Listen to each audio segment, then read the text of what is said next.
Wow, do I feel overdressed for a fitness technology discussion? It's okay. I should have done the trainers and Yeah. the spandex. James, how are you? Good. How are things going at Fitbit?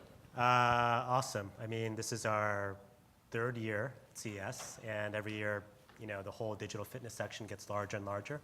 So it's been really exciting to see the growth. So I understand you have some announcements at the show. Can you take us through those? Yeah, we have a few. We just announced a partnership with Tory Burch. So for us, a big question in the minds of press and the public is, how mainstream can wearables get? And for us, we feel that really for it to become mainstream, you need to fuse fashion and technology. So we've been working with Tory Burch for quite a while, and they're releasing a set of pendants, bracelets, necklaces, et cetera, that encapsulate and work as accessories for the Fitbit Flex. So those will be coming out in spring 2014. On the mainstream topic as well, Android compatibility is really important. Since we launched our first Bluetooth low energy trackers, we've worked with Samsung line of devices, but we've gradually expanded that with 12 more devices, Android devices that we support. And the third is we announced Motion Track, which is a feature of our iPhone app that utilizes the M7 coprocessor on the smartphone for people to get an introductory experience to fitness tracking. So the theme for us as a part of the CES is, how do we make this technology more mainstream? And the great thing is there's actually data supporting it as well. So NPD tracks retail sales in North America. They just released sales figures for 2013, and it showed that the category, digital fitness trackers, had actually grown 3x this holiday season over last holiday season, and that Fitbit has about 67% market share in the category. So we're pretty excited. Nice. That last idea, I mean, it's kind of like Fitbit without the Fitbit. Because you kind of have the phone. Now that smartphones are getting really sophisticated sensor technology, is there a chance the wearable's going to be obsoleted by that, or what do you? I think it's, we've actually, my co-founder Eric and I started Fitbit in 2007, and every year there's been investors or press asking us, what about the smartphone? Is it just going to subsume what you guys are doing? And so it's something we've been very aware of. But the great thing about wearables is that if you think hard about the user experience, there's a very strong need for a dedicated device in this category, unlike a lot of other consumer electronics categories where smartphones have kind of come in from the bottom up and taken over. And a lot of that has to go through, wearables are meant to be worn. So why do you want to wear wearables? Because you can wear them 24/7. You can wear them in the shower. You can wear them when you're sleeping. A lot of women don't have their smartphone on their body. Most people, when they take their phone home, they put it on their desk or their coffee table. So if you want true 24/7 coverage, you're going to want a wearable device. And over the next few years, you're going to see a lot more sophisticated sensors that don't make sense in a smartphone or don't work well in a smartphone when it relates to health tracking and peering inside your body.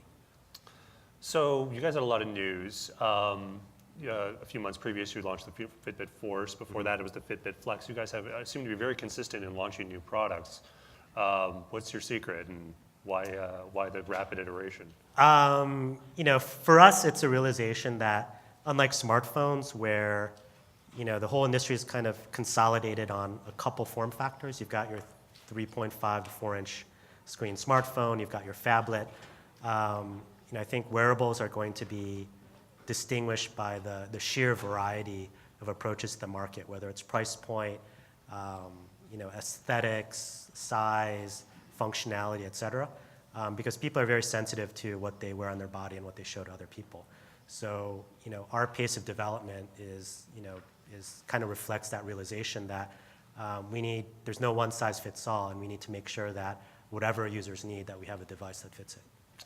I'm glad you brought that up, because I feel like with the fashion aspect of wearables, sort of gender comes into play more than in other categories, and a number of manufacturers sort of have different approaches to sort of how they market and how they sort of try to address all these groups. Can you take us through how Fitbit sees that? Because it's more than just offering something in a bunch of colors. Yeah, so we've had a long time collaboration with industrial design firm in San Francisco.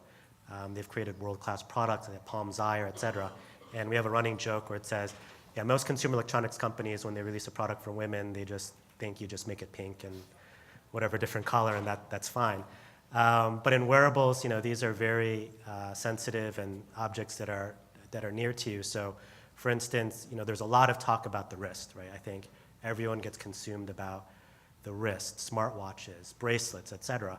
But, for instance, there's a lot of women that just don't want something on the wrist. So how do you design a product for people that don't want something on the wrist or don't want to show off the fact that they're trying to lose weight too overtly?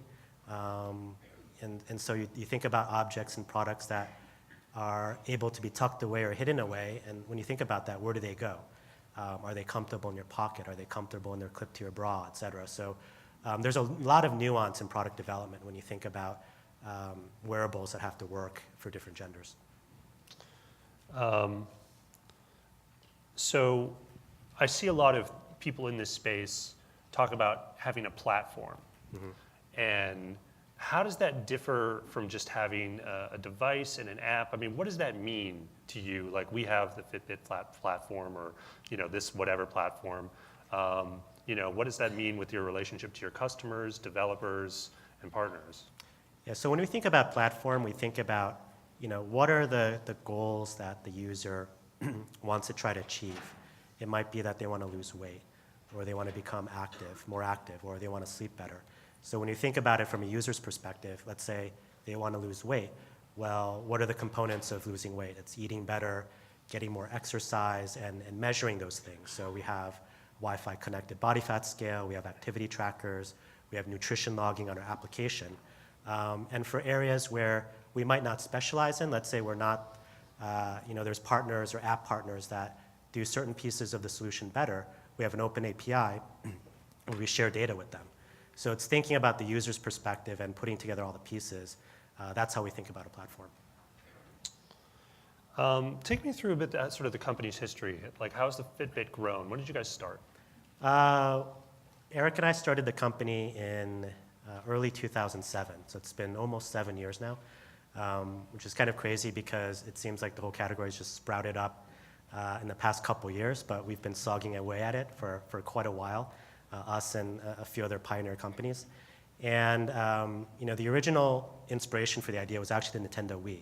So the Wiimote was the first consumer electronics device that popularized the use of accelerometers in a consumer setting. And I was one of the first people to buy a Wii. I waited at Best Buy at 6 a.m. in San Francisco. My wife was a great sport. She hates video games. But I took it home and just fascinated by the way that Nintendo combined sensors, really amazing software, and changed gaming from something that was very sedentary to something that was very active, movement-oriented, and positive. So Eric and I thought, how can we capture a lot of this magic and put it into a more portable form? And that was the start of Fitbit. And at the time, you had low-end pedometers, you had very high-end GPS watches, but nothing that encapsulated the trends in technology at the time, whether it's sensors, low-power microcontrollers, and wireless technologies, and put them together in a consumer-friendly package. So we started the company. It's actually pretty hard to raise money at the time. Hardware's never been an attractive investment. Consumer electronics has never been an attractive investment area for VCs in the Valley. So we kind of. And this was pre-Kickstarter. This was pre-Kickstarter. We would have loved that crowdfunding thing. Yeah, that would have been great. We launched the product at TechCrunch 50, and we had our own website set up. I think the night before, Eric and I put up a Yahoo shopping cart, put up a few pages on the web with really horribly written copy. Did you have flashing text too? No, not that bad. Somewhat skilled. I had actually taken photos of my wife modeling the device the night before. And we actually had a bet, how many people would be kind of stupid enough to give us their credit card information for a product that we had just given only a 6-minute demo about, very little material on the website. And Eric said, yeah, I think there's going to be about 5 people that are going to give us their credit card information. And I said, Eric, I think you're being way too pessimistic. We have a great product. think there's going to be about 50 orders. And so, after we stepped off stage, by the end of the day, we had about 2,000 pre-orders. Wow. So, we're pretty happy. And thus a wearable was born. Hang on. Oh, yeah, one of the things about all these trackers, I mean, obviously the data is a huge part of it, and it's like capturing the data, representing it in a form you can consume in a mobile device. But it sort of also begs the question: what do you guys do with all this data? So data and health it's a sensitive topic, and one of the reasons that I love working at Fitbit is the last company I worked at, it was a content company and we sold ads, and I told myself, next company we start, we're going to have nothing to do with ads because it really corrupts the user experience. So Fitbit, revenue model is driven by hardware sales and subscription sales on top of that. We're very clear in the fact that the users have control over the data. We don't work with third parties, we don't work with marketers, and I think there's been a lot of trust built up between our consumers and us over that issue over the past 7 years. But what's powerful about the data is that we're able to present people with information that motivates them. So we have one of the largest personal biometric databases in the world, and we use that to give people insights. And we can also use that to improve product development. So we noticed that actually we could see a clear trend that up to 7 friends, that every friend that you added would increase your step activity by about 750 steps per day. So then a lot of our product development resources went into, okay, how do we improve the friend experience from onboarding, getting more friends, and then competing with friends or collaborating with friends? Yeah, I feel like the gamification aspect and the social aspect of these things is kind of an important and underutilized sometimes factor, because often when you don't have that factor, I often hear sort of the criticism like, oh, I have this thing, but now what do I do? It's showing me data, yes, but I mean, it's like, what do I do with that? Gamification's a pretty important aspect of motivation, but surprisingly, just very simple things work very well. So we launched badges in conjunction with Foursquare a couple years ago, and it was kind of an afterthought, but that was actually one of our most successful features, and we could tell right away because we had so many users writing to us about how the badges were motivating them. We could see that in the data. There's one 67-year-old woman who wrote in saying that because we didn't tell people what all the badges were in the system, so every day she'd walk 5,000 more steps to figure out what the max daily step badge she could win was, and at some point she got up to about 60,000 steps per day, which is really, really insane. That's 25 That would get you to the miles. South Hall, I think. Yeah, I don't know, but I was actually afraid for her, so. Nice. So you've obviously been in the space longer than most. It's really exploded the last couple of years. What is your perception of the market now? How is the market of fitness tracking wearables different today at CES 2014 than it was when you started? Well, I think one piece of evidence is the floor space. It's doubled every year.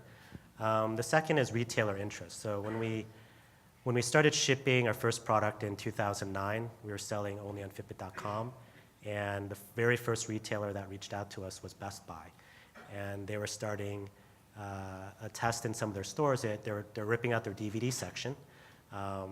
Even at the time, they could see that the writing was on the wall for DVDs, and they're trying to find other categories that could replace it, and fitness tech was one of them. So we actually piloted in 5 stores and 40. All the pilots were successful, and we gradually moved into about 650 Best Buys. So it's from those early days to now where our devices are in over 30,000 stores in 27 countries. So you could see the evolution of retail acceptance over the past 2 years. It's grown tremendously. And the second is actually the number of competitors as well. I've always wondered when the explosion of, I hate to be too derogatory, but copycats would erupt, and it seems like it's the CES. So I guess when they come, the category has arrived. Does it like when sort of obviously it was sort of the domain of sort of startups and smaller companies for a while. And now we see a lot of bigger companies with a lot of interest in the space and new products. Is that kind of represent a maturing of the company? Does that thrill you? Does that make you nervous? What's your reaction to the big guys getting involved?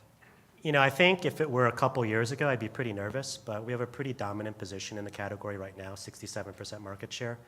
So for us, the added attention from all the additional players, I think the faster we can all grow the category, it's going to be good for us.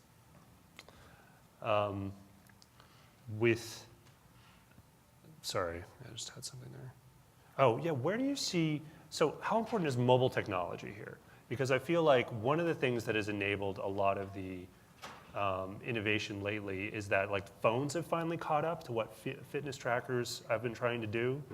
You have things like background app refresh on iOS 7, Bluetooth Smart. How important has that been, and what sort of things has that unlocked for you guys in terms of experiences? Yeah, so mobile's definitely been a catalyst. Our first product, we used a proprietary radio technology called ANT.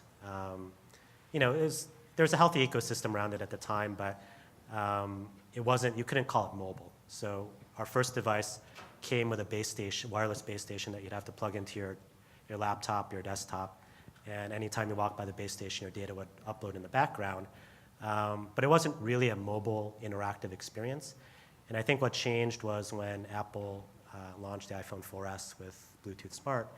And that enabled us to have an experience where the trackers could talk directly to the smartphone and exchange data.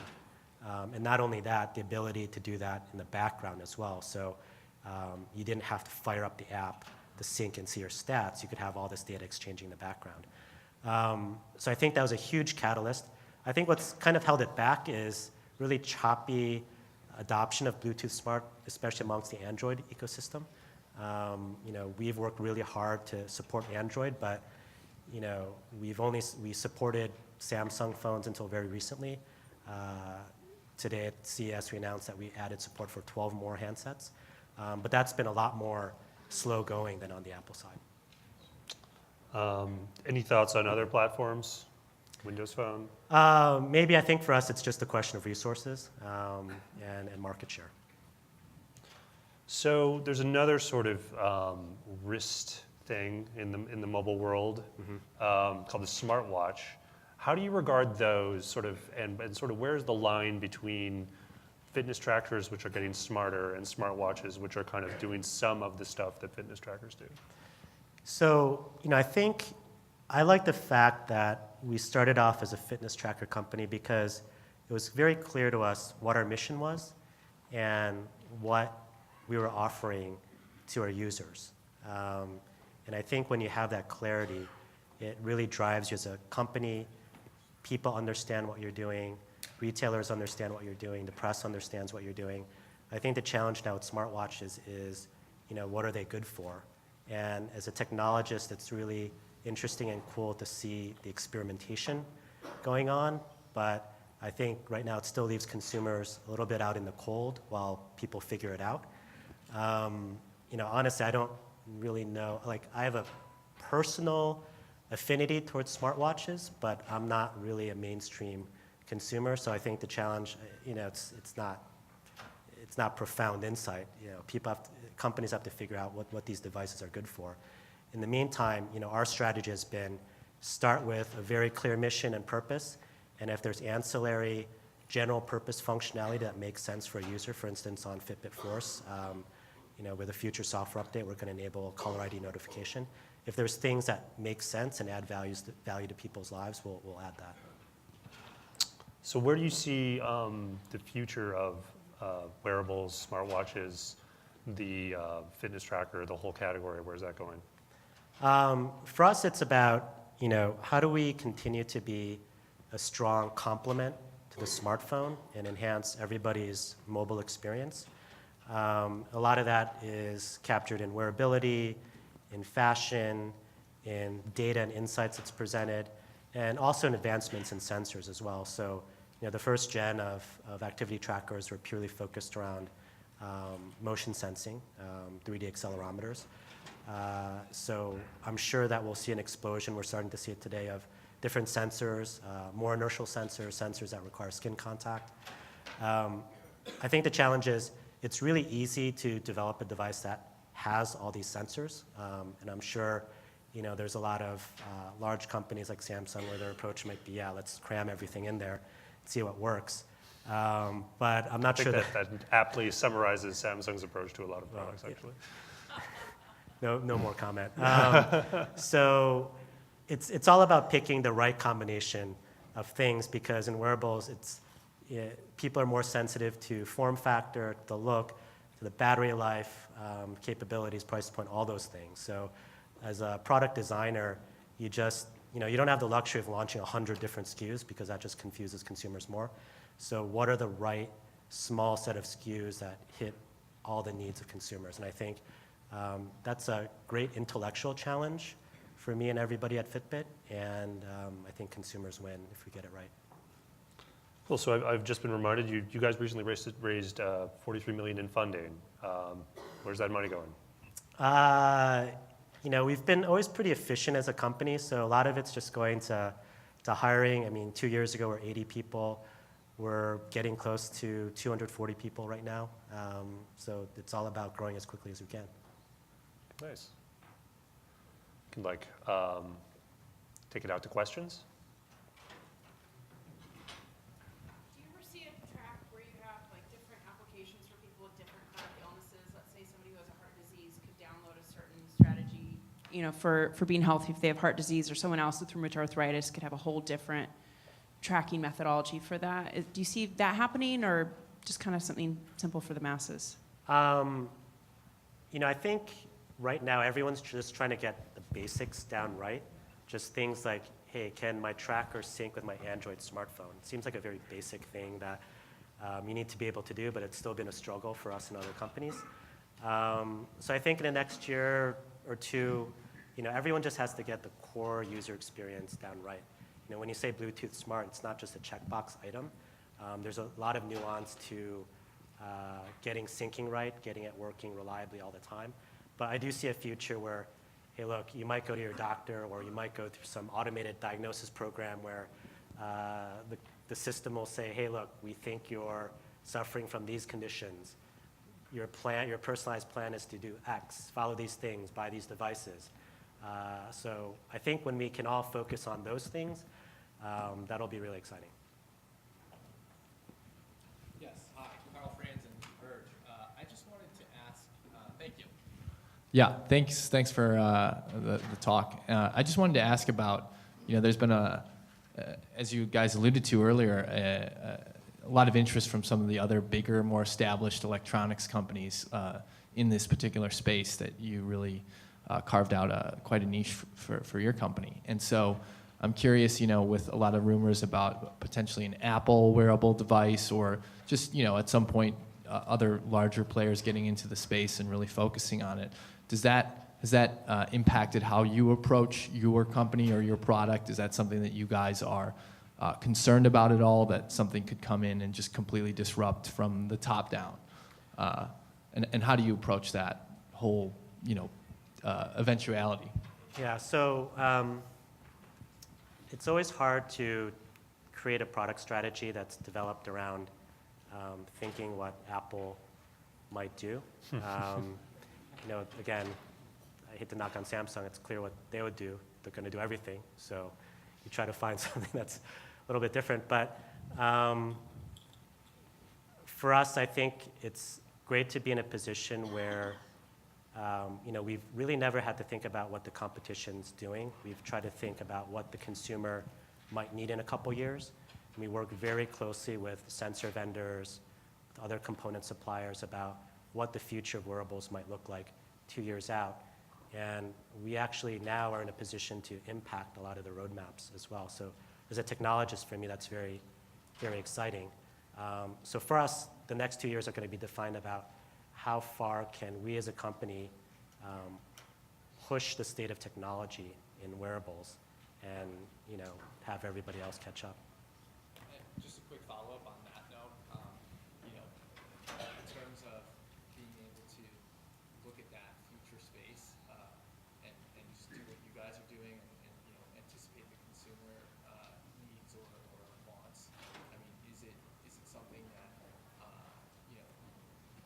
that something that you are actively doing on a day-to-day basis, or what's the outlook? Like how far away do you look? A year, 2 years down the road, or what's the? Yeah, so unlike software, hardware product development cycles are pretty long, 12 to 18 months.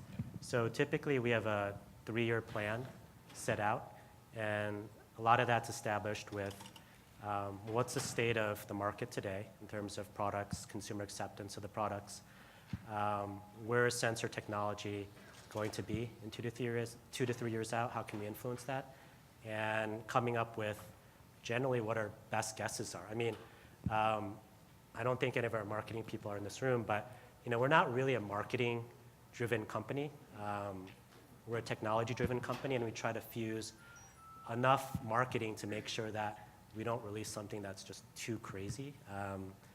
But it's really our imagination that drives the company, and that's, for me, a lot of the time I spend is I still read a lot of data sheets, whether it's microcontrollers, radios, sensors, et cetera, and we try to infuse that type of thinking across the company. And in the early days, I spent a lot of my time just manipulating mechanical CAD models in my head about trying to find out ways that we can sim the device or rearrange things or use different processors, et cetera. So I think a lot of our competitive advantage in the next 2 years is the absolute passion from myself down to everyone in the company about thinking about these devices in the category. Excellent. That's a great place to end, I think. Thank you. Thank you so much, James and Pete. That was a wonderful interview.